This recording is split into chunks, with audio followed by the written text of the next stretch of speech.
You mentioned a few minutes ago, Kolek. He seems to be the darling. Seems to be a steal. And you know, me watching him, I'm saying to myself, man, this guy looks poised. He looks confident. He controls the floor. He just has a calmness to him that most rookies don't have. I know he played a couple of years in college. That probably has something to do with it. But there is a logjam at the guard spot with the Knicks.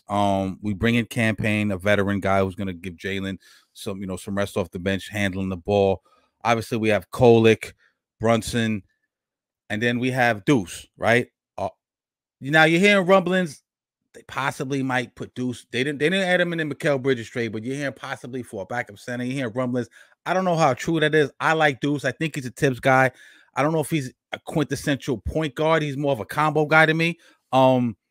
Is there a real possibility in your mind that Deuce could get traded, or is that just rumors? I think the Deuce getting traded thing all has to deal with the player that's coming on the other end. If it's for a Kessler or a Duren, yeah, he's traded, gone. But if it's for, maybe a Clint Capella or a Brook Lopez, maybe they don't do that. Because, again, those players are likely going to be a one-year rental. That's why they're looking for high-salary centers, because they know they're going to be cheap.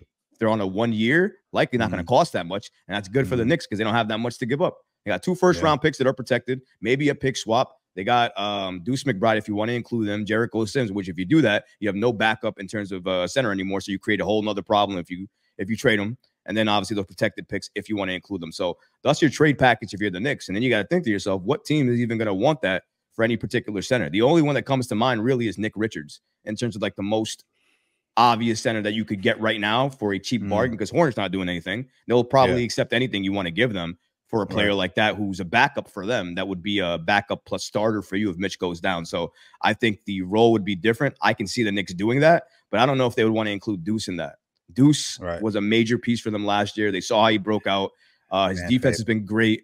They have to be clear, they haven't said anything about trading Deuce. They haven't said we want to trade Deuce, but the reporting is consistent that if a team was going to ask for a player back in a backup center trade, Deuce would be the primary player in that deal. So maybe the Knicks don't want to give him up, but if it's for the backup that they want, they might have to give him up. And if that's the case, what happens then? It's going to be up to the Knicks to make that decision. I don't want them to trade Deuce, but if it's on the table, if it's for Kessler or Duren, there's no way you can say no to that. Your team gets infinitely better because of that.